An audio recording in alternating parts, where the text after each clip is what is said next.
So as we said earlier,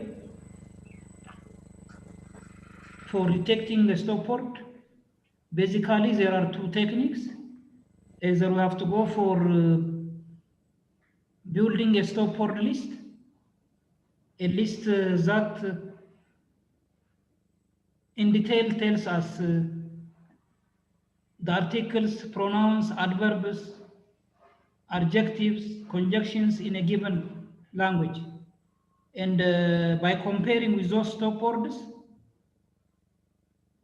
by comparing stop words in the stop word list with words that are identified through tokenization, if they are similar, we can ignore them.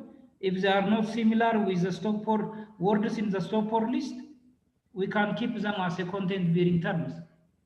So we can check through for loop by comparing the given word identified from the document against the words that are available in the stop word list.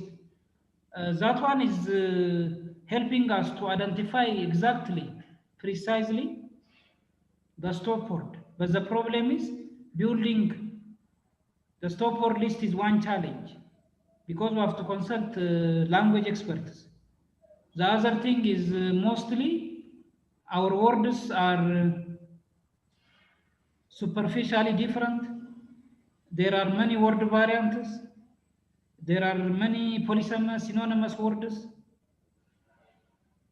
So then how can we bring them? In Amharic, given one word, we can produce more than 100 words, as experts are saying. That means coming up with a stop word list is very difficult unless and otherwise before it we have a precise stemmer. A stemmer that can be used for bringing all the words into their common structure word or base word or stem word. So one of the options that we have to take is the use of frequency. There are basically three frequency calculations from whenever we detect words from document.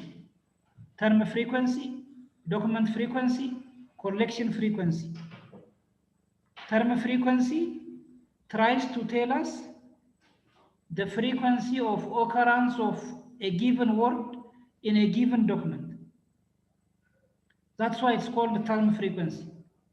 It's trying to calculate how many times a given term or a given word occurs in a given document only. So term frequency is specifically calculating the occurrence of a word in a given document. And that one, we don't need it for stop word detection, but we need it later for evaluating whether the word is relevant for representing a given document or not. But we need document frequency for stop word detection because document frequency tells us, as the name implies, the frequency of occurrence of a document, no, a word across the document collection. We are trying to evaluate a term from its occurrence across the document collection point of view. How many documents are containing a given word or a given term? As the document frequency increases, the word occurrence also increases. There is a high probability for the word to be considered as a stop word. If most of the documents are containing that word, the word loses its discriminatory power, as a result of which it can't help us to differentiate one document from another word. Again, that means the word is with the same meaning in all the document collection it appears in. As a result, through experiment, by defining the cutoff point to know the word is frequently occurring if that word is appearing in how many of the documents. Once we have experimentally set the cutoff point or the threshold value, then we can use document frequency to calculate whether a word is a stop word or a content bearing word. Can a word tell us the content of the document, content bearing word, or the word can't tell us the content of a given document, a stop word or common word. So greater than a given threshold, based on the document frequency, we can say they are a stop word. The advantage of such technique is we don't need a stop word list. We are not expected to consult domain experts. Just statistically, we are analyzing huge document collection and try to identify the stop words. But you have to have a good amount of corpus. But the problem is if you are concentrating on documents that are talking about some issue only, like specialization. If you are designing a search engine or information retrieval system that works in a medical domain, that works in a computing domain, it may say a given content bearing words as stop words. Information in computing document are frequently occurring. Medicine related words like health are frequently occurring in medical sector, health related issues. In fact, ignoring them doesn't make a difference, but actually they are content bearing words. So again, the definitions that we are providing on a stop word based on their document frequency depends on the documents that we are dealing with and the information that we want to retrieve. So which one to use, or we have to use the hybrid of them, depends on the extent to which we have a stop word list. At least to begin with, if you have some stop word list that are suggested by scholars, then on top of that we can go for applying document frequency to identify better list of non-content bearing words or stop words or common words from document collection, says that we can control the number of words that are used for indexing and the number of words that are used for searching.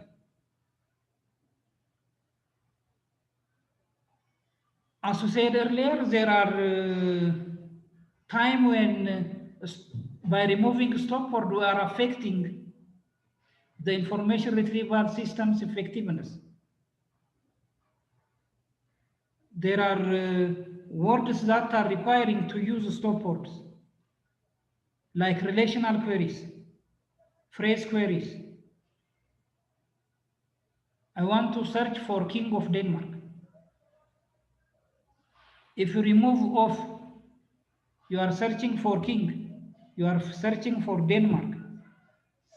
So you are diverting from what the users are expecting to retrieve, a document containing as per their query.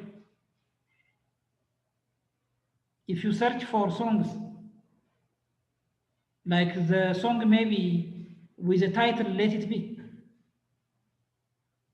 all the words are removed as a stop word. So that song has no title to search and get it. I'm searching for flights to London, not flights from London, or not flights to London. As a result, sometimes you may need it, but not always. We are designing for most cases. Nowadays, if you want to keep as it is all the words, you have to form a phrase query in quotation mark. If you give it for Google itself, it will keep for you whatever you want to keep. So as you said, stop words are a mechanism of removing or ignoring common words, also called stop words, also called non-content bearing words. That is one thing. But still, even if we have a non-content, even if we have content-bearing words, words that are describing the content of the document, there may be differences. That means artificial difference, superficial difference between words because of the way we are writing. In English, sometimes we are using capital letters, sometimes we are using small letters, sometimes a combination of them. But the meaning is the same. In Amharic, different character variants are there for writing. In Amharic, mostly they have the same meaning. Settings should be normalized. They have to be brought into one format, especially the one which is frequently used. In English, the most frequently used is writing in small letter. So it's better to normalize all the words into small letter. We have to convert to lower. Like C facet. You can write it starting with capital letter, the remaining small letter, or in small letter, or all in capital letter. But both of them are saying the same thing. The way we are abbreviating U.S.A or USA or United States of America. How can we bring them into one format? All are to say the same thing. Even the way we are writing numeric values. During tokenization, we may ignore numeric values, but there are times when the numeric values are written using words. 1231 or 1231 or 1231. They are to say the same thing. Such differences in writing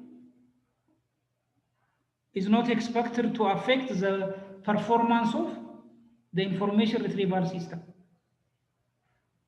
So before indexing, in identifying index terms, before searching, in identifying query terms, we have to normalize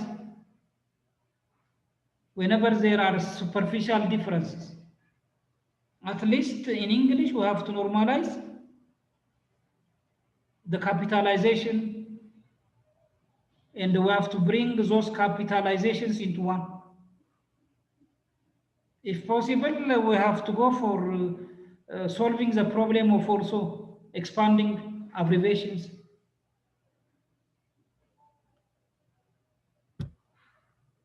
So this one is simple, especially using Python programming language.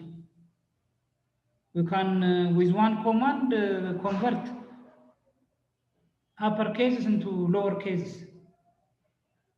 Given a string, dot to lower will bring them into lower case.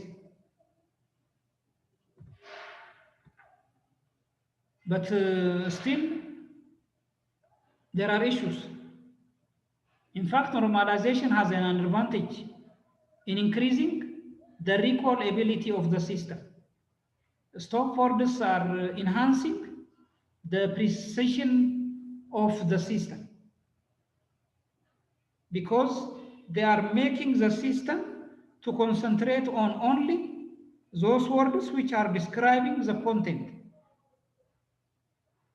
But when you come to normalization, we are trying to bring different words into one. If the words are just superficially different. As a result of which, as you are bringing different words into one, by ignoring capitalization or by ignoring abbreviations. So you are providing the system more orders to retrieve more documents. That means what? Normalization is enhancing the recall ability of the system. It helps the system to retrieve as much relevant documents as possible because of users are using small letters and the documents are using capital letters. Users are not penalized and they are allowed to get more documents that are talking about their query. If I'm writing all in capital letter, if the document is talking in small letter, my query, which is written in capital letter, should be converted into a small letter, and then the document containing those words written in a small letter, capital letter, should be retrieved as relevant for the user's query. As a result, normalization is enhancing the recall ability of the system.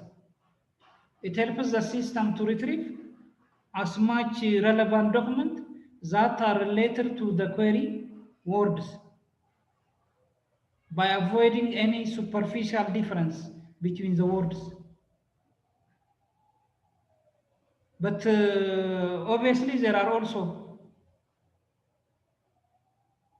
effects that comes from normalization, like proper names, common nouns, how we are writing names, how we are writing organizational names. We start always with capital letter. If you are ignoring that capital letter, what will happen? Maybe other documents that are containing a word which is used as a linker verb may be retrieved.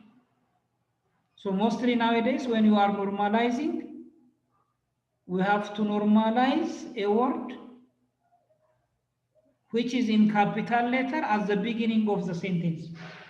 If capitalization happens at the middle of the sentence, it's better to ignore. Take it as it is, because it's telling us proper names, maybe common nouns. Because saying General Motors, G in capital, M in capital, and ignoring in small General Motors are different. Again, normalization is language dependent. What should be normalized in English is different from what should be normalized in Amharic.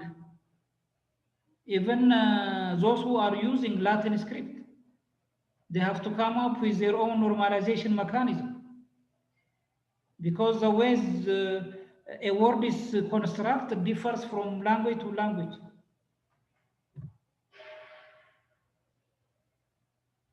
We'll see such scripts when we are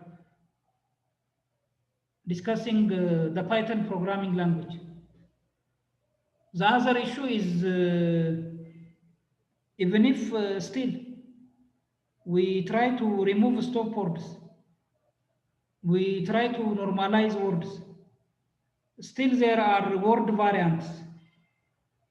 A word may be written in different forms by taking into account grammatical rules of a given language.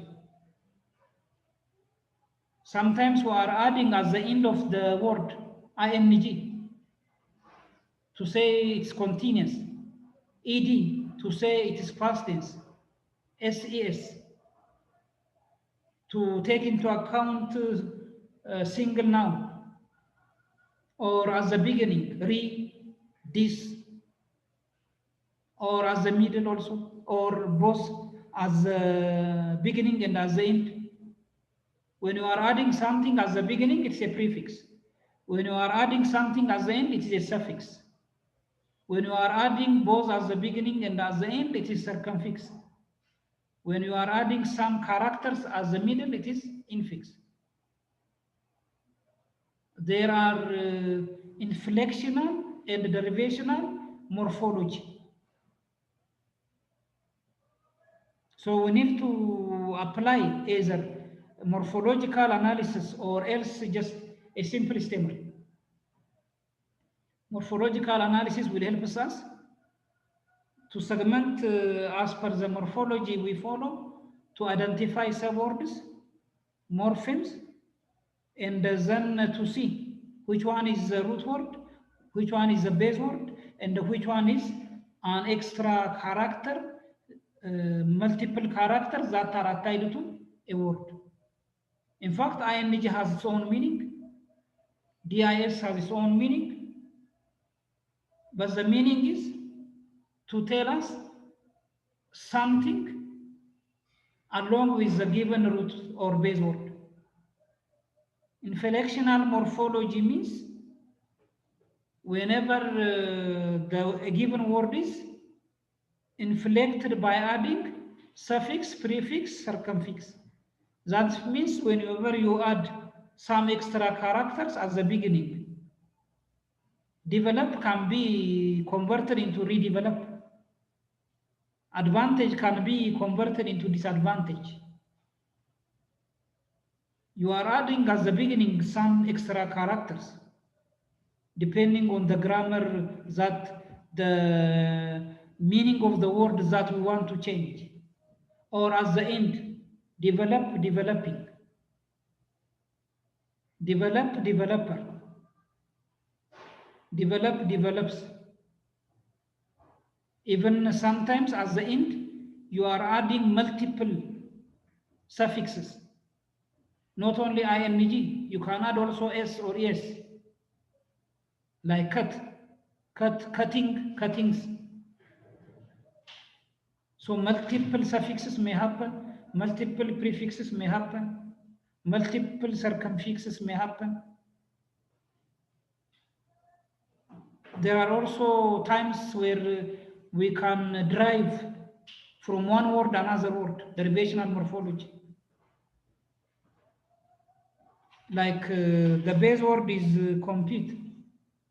From compute you can derive computer. From compute you can derive computation. From the base word teach, you can derive teaches.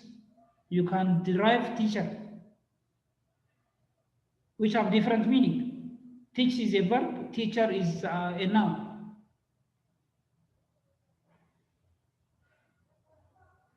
Mostly in our system, in fact, derivation is a little bit challenging.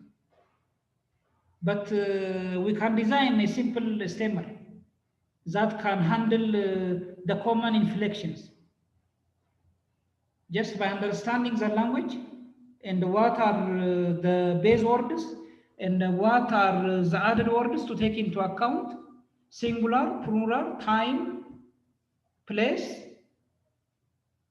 as per the grammatical rule,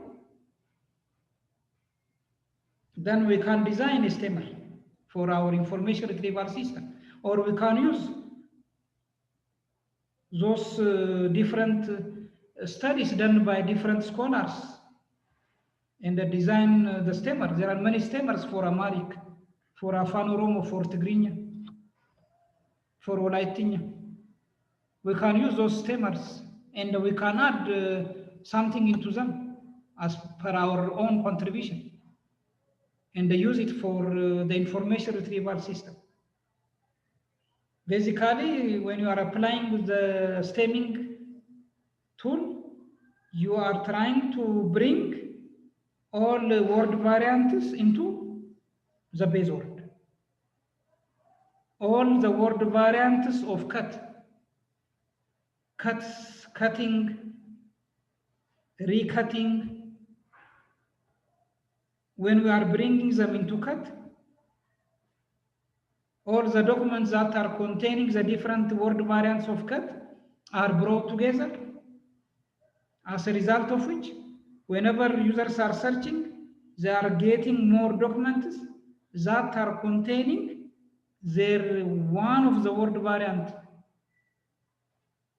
Still, when you are applying stemmer, it is enhancing recall as compared to precision, because it is bringing all the words that are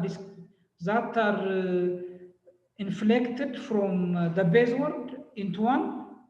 So then whatever document, whatever word variant they contain that are inflected from the base word are candidate for retrieval as relevant document for a given query. So my query is cut, but all the documents containing cut, cutting, cuts, recutting, recut are retrieved for me. As a result, more documents are retrieved. As more documents are retrieved, the recallability of the system also increases. But as more documents are retrieved, the preciseness of the information retrieval system decreases, because recall and the precisions are inversely related. We can't optimize both of them at the same time.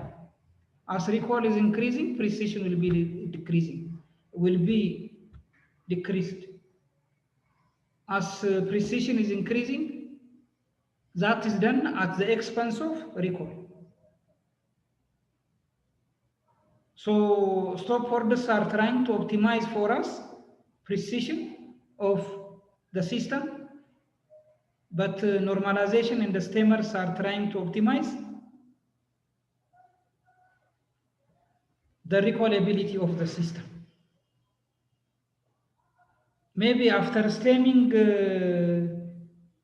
the word, you may get sometimes unusual words. But the major purpose of the stemmer is finding the base word. The base word with meaning or the base word without meaning.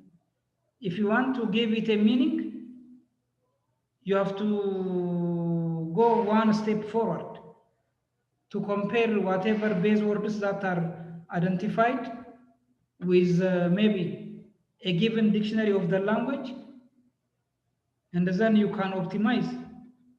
But that one is expensive again. For our case, we need only stemmed words, base words. Whether they have a meaning or not, it doesn't matter. Because the search engine is looking for not meaning, but structure. If the structure is the same for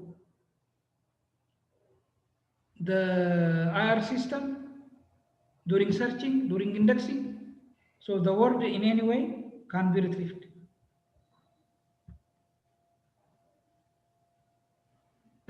So now the issue is, how can we apply stemming? To apply stemming, we have to understand the language. That's a must, especially for stemming. In consultation with language expert, we have to understand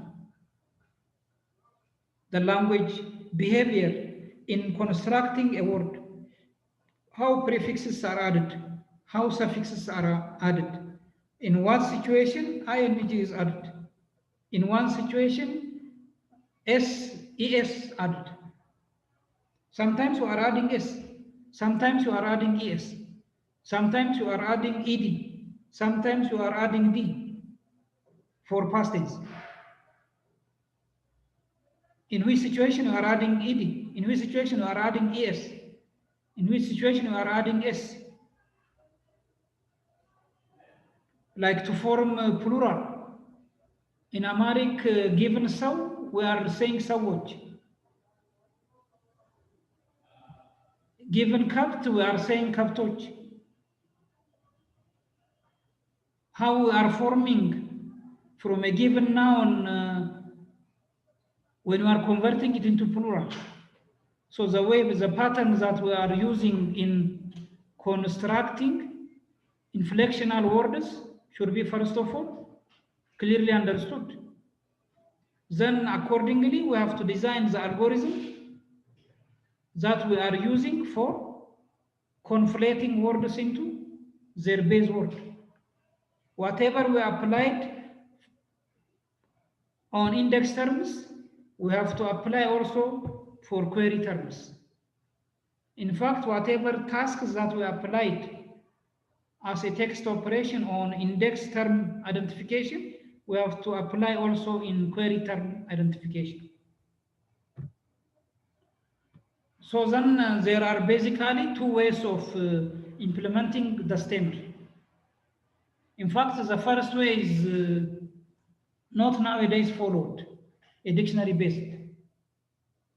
Even if it makes the way we are identifying the base word exactly, but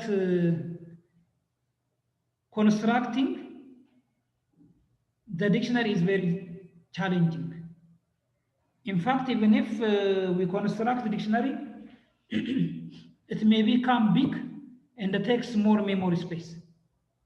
And then running time by itself is expensive.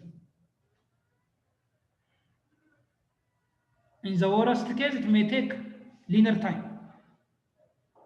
That means if the suffix prefix that we need is at the end, maybe sometimes you have to loop multiple times, because as said, there might be multiple suffixes occurring in a given word. Such scenario is taking much time, even if we can perfectly identify the base word. But nowadays, mostly the rule-based are preferred. We can statistically or with the help of machine learning, given a corpus, we can identify the suffix, prefix that are occurring in a given word. Then as per the grammar rule, we can construct rules that can help us in detecting those suffixes, prefixes. Then finally, just comparing them. Whatever suffix, prefix we identified with a given word, and if those suffix, prefixes are available, detect them and remove them from the word. Basically, as compared to the dictionary based, they don't need that much space, but as compared to the dictionary, they are not as perfect as possible. Frequently, errors are happening. Even if you see for English, mostly they are trying to design a stemmer for suffix removal. There are many English stemmers are there, like Porter stemmer. But for our system, we need at least to identify the common suffixes and the prefixes that are happening frequently in writing. If you reduce those frequently occurring suffix and the prefix, we are better optimizing our information retrieval system. How for instance, Porter stemmer tries to apply to detect and remove suffixes, like given connected, connecting, connections. It is trying to conflate them into connect, the base word. From the first word connected, it has to remove ed. From connecting, ing. From connections, ion.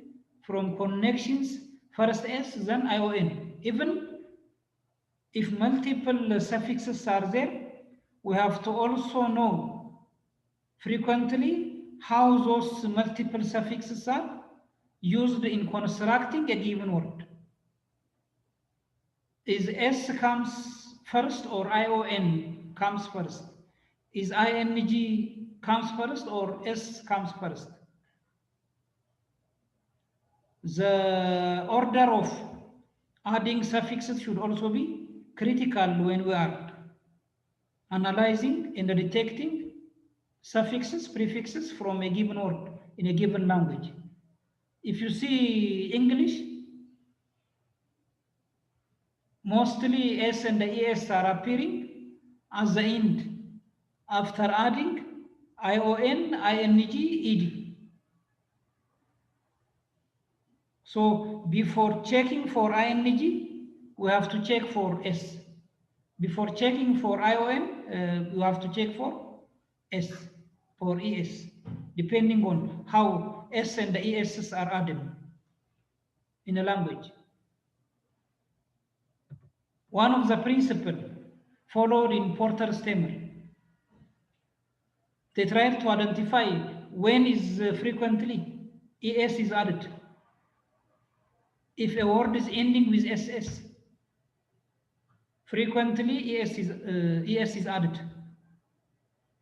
So before ES, just check the existence of SS in the word. Then if next to SS there is ES, it's better to go for removing ES. But if there is only a single S, it's better to remove only S.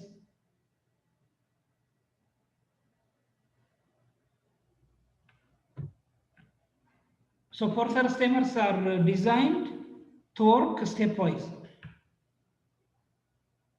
Like first, which suffix should be checked, then second, which suffix should be checked.